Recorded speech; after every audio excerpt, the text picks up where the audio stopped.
ምን ያህል ገንዘብ ሊያገኙ ወይም ሊያጡ ይችላሉ በፎሬክስ ትሬዲንግ? እንደ ፎሬክስ ትሬዲንግ ፎሬክስን ስንሰራ መቼም ገንዘብ ለማግኘት ነው።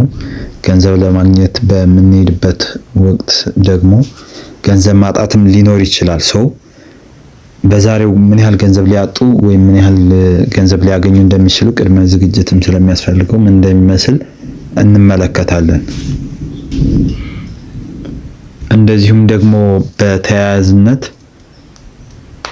ንግድን ለመጀመር ወይም ፎሬክስ ትሬዲንግን ለመጀመር ምን ያህል ገንዘብ ያስፈልጋል የሚለውን በመጀመሪያ ተመልክተን ከዛ ወደዚያኛው ርዕስ እንሄዳለን። ስለዚህ ንግድ ለመጀመር ምን ያህል ገንዘብ ያስፈልጎታል? በ2000ዎቹ መጀመሪያ ላይ ትክክለኛው የንግድ መለያ ለመክፈት ቢያንስ $100,000 ያስፈልግ ነበር። እንደ እድል ሆኖ ጊዜዎች ተለውጠዋል እና የንግድ ልውውጡ ለሁሉም ሰው በጣም ተደራሽ ሆኗል። አሁን በዚህ ሰዓት ዛሬ ላይ በመረጡት ደላላ ላይ በመመስረት $100 አካባቢ ንግድ መጀመር ይችላሉ። ግን $100 ግብይት ከፍተኛ ንግድ ማግኘት ይችላሉ? ዋናው ጥያቄው እሱ ነው። እስኪ እንመልከት። $100 በመገበያየት ሀብታም መሆን እንችላለን? ይህ በነጋዴዎች መካከል በጣም የተለመደ ጥያቄ ነው። ከ$2000 ጀምሮ 6 አሃዞችን ወይም ከዚያ በላይ ያደረጉ ነጋዴዎች አሉ። እንግዲህ 6 አሃዝ ማለት 6 ዜሮዎችን ከ2000 ወደ $2 ቢሊዮን አሊያም ከዛም በላይ ሊሆን ይችላል እና $2000 ተነስተው በሚሊዮን የሚቆጠር ገንዘብ የሰሩ ሰዎች አሉ። ነገር ግን ያስታውሱ፣ ለአመታት ቀስ በቀስ እድገት ትዕግስትን መማር በጣም አስፈላጊ ነው። ብዙ ጀማሪዎች የመነሻ ካፒታላቸውን በጥቂት የንግድ ልውውጦች በእጥፍ በ3 እጥፍ ወይም በ100 እጥፍ እንኳን ለማሳደግ በየዋህነት ተስፋ ያደርጋሉ። ግን ግብይቱ የሚሰራው በዚህ መልኩ አይደለም። በፎሬክስ ገበያ ውስጥ ያለው አማካኝ እንቅስቃሴ በቀን 1% እስከ 3% ነው። በአክሲዮን ገበያ ውስጥ በአማካኝ ከ1% እስከ 1.5% ይሆናል በአክሲዮን ገበያው ስቶክ ማርኬት ላይ። ስለዚህ $50 ወይም $100 የስራ መደቦች ትርፍ ህይወትህን የሚቀይር ሊሆን አይችልም። ወይም በተለይ በአጭር ጊዜያት ውስጥ $100 $50 ተነስተህ ህይወትን የሚቀይር ገንዘብ መስራት እንችላለን ማለት አይደለም።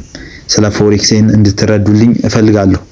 እርግጥ ነው ብርቅዬ ገንዘቦች 5% ወይም ከዚያ በላይ ሊንቀሳቀሱ የሚችሉበት ወይም የገቢ ሪፖርትን ተከትሎ የአክሲዮን የስቶክ ማርኬት 15% የሚዘሉበት የሚያድግበት ከፍተኛ ተለዋዋጭ የሚሆንበት ቀናት አሉ።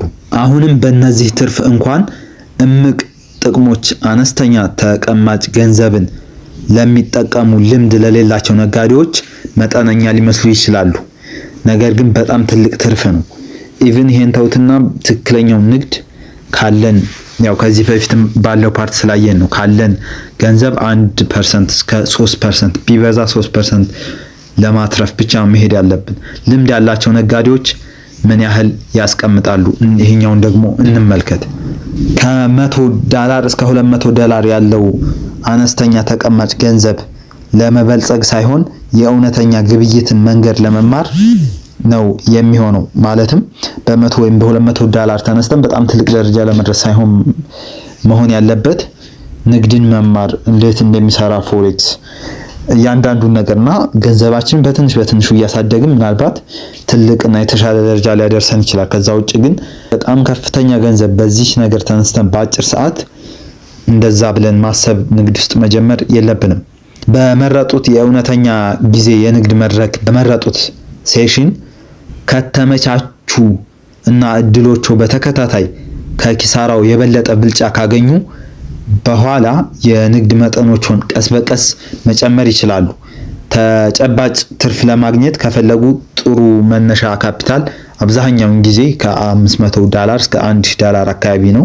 እርግጥ ነው ትክክለኛው የተቀማጭ ገንዘብ እና የንግድ መጠን የሚወሰነው እርሶ ባሉት መጠን ላይ ነው። እኔ የእናንተን መወሰን አልችልም። ባላችሁ ነገር መጀመር ትችላላችሁ። እንደ ኮመን ነው። በእርግጥ ይሄ ነገር በተለይ ለኛ ለኢትዮጵያውያን $1 በ150 ብር አሊያም ከዛ በላይ የገዛን ከባድ ነው።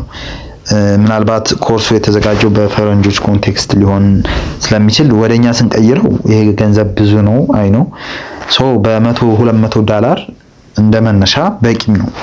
ያውም ከዛም በፊት ደሞ አካውንት ላይ ብዙ ጊዜ ትሬድ በማድረግ ማለት ነው። ጀማሪዎችን ከአድቫንስድ የሚለየው መስመር የአካውንት መጠን $25,000 ነው። አድቫንስድ ከዛ በላይ የሚባሉት ማለት ነው ትልቅ አካውንት የሚባለው። ብዙ ደላላዎች ከዚህ ገደብ በታች ለሆኑ ሂሳቦች በ5 ቀናት 3 ቀናት ብቻ ይፈቅዳሉ ግብይት ለማድረግ። ይህንን የ$25,000 ገደብ መድረስ ነጋዴዎች ከፍተኛውን ጥቅም እንዲያገኙ ያስችላቸዋል። ይህም ከፍተኛ ትርፍም ኪሳራም እንዲደርስብን ሊያደርግ የሚችል አካውንት ነው። አካውንት ታይፕ ላይ አይተናቸዋል እነዚህ እና $25,000 እንደ ገደብ ተደርጎ ይወሰዳል። ነገር ግን ይሄ ብዙም እኛ የሚያሰጋን ነገር አይደለም። ሌሎች አሪፍ ብሮከሮች ላይም 5 ቀናትም እንድንነግድ የሚፈቀድበት አለ። ምንም ያህል እንኳን በጀታችን ከዛ በታች ቢሆንም እንግዲህ ንግድ ለመጀመር ምን ያህል ገንዘብ ያስፈልጎታል የሚለውን በዚህ መልኩ አይተነዋል። ወደ ዋናው እንትናችን ደግሞ ስንመለስ ምን ያህል ገንዘብ በፎሬክስ ትሬዲንግ ሊያገኙና ሊያጡ እንደሚችሉ ደግሞ መመልከት ይኖርብናል። ስለ ትልቅ ትርፍ ማለም ከመጀመሩ በፊት በአማካኝ ከ80% በላይ የሚሆኑ ጀማሪ ነጋዴዎች በኪሳራ እንደሚሸነፉ ማስታወስ ጠቃሚ ነው። የዛ ስታቲክ አካል ላለመሆን አዲስ ነጋዴዎች የሚፈጽሙትን በጣም የተለመደ ስህተት መረዳት አስፈላጊ ነው። ትልቁ ጉዳይ ብዙ ጀማሪዎች በአንድ ወይም በሁለት ደፋር እድለኛ ንግድ ለመበልጸግ መሞከራቸው ነው ትልቁ ጥፋት። በዚህ ምክንያት የግብይት መድረኮች በተረጋጋና በብልሃት እድገት ላይ ከማተኮር ይልቅ ፈጣን እድሎችን በማሳደድ ሁሉንም ካፒታላቸውን ባጡ በጀማሪዎች ታሪኮች የተሞላ ነው ይህ ንግድ እና ብዙዎች አሉ እንደዚህ ብዙ ትርፍ ለማግኘት ሲባል ብቻ ብዙ ገንዘባቸውን የሚያጡ ጀማሪ ነጋዴዎች 80% ያክል ይደርሳሉ። ስታቲክሱ እንደሚያሳየው ማለት ነው። ከነዚህ ውስጥ ላለመሆን ስግብግብ መሆን የለብንም። ቶሎ ለመክበር ወይም ቶሎ ለማትረፍ አማራጭ ስለማይሆን ፎሬክስ ትሬዲንግ ትርፋችንን አሳንሰን ከ1 እስከ 3% ባለው ወስነን በዚያ መልኩ ነው መሄድ የሚኖርብን። እንደ እድል ሆኖ እንደዚህ አይነት ስህተቶችን እንዴት ማስወገድ እንደሚችሉ የሚማሩበት ትክክለኛ ቦታ ላይ ኖት። ምንም ማሰብ አያስፈልግም። ተጨባጭ ዕለታዊ ትርፍ ግቦች ተቀማጭ ገንዘባቸውን በፍጥነት 10 እጥፍ ወይም 100 እጥፍ ለማድረግ ተስፋ የሚያደርጉ ነጋዴዎች ራሳቸውን ለሽንፈት እያዘጋጁ ነው።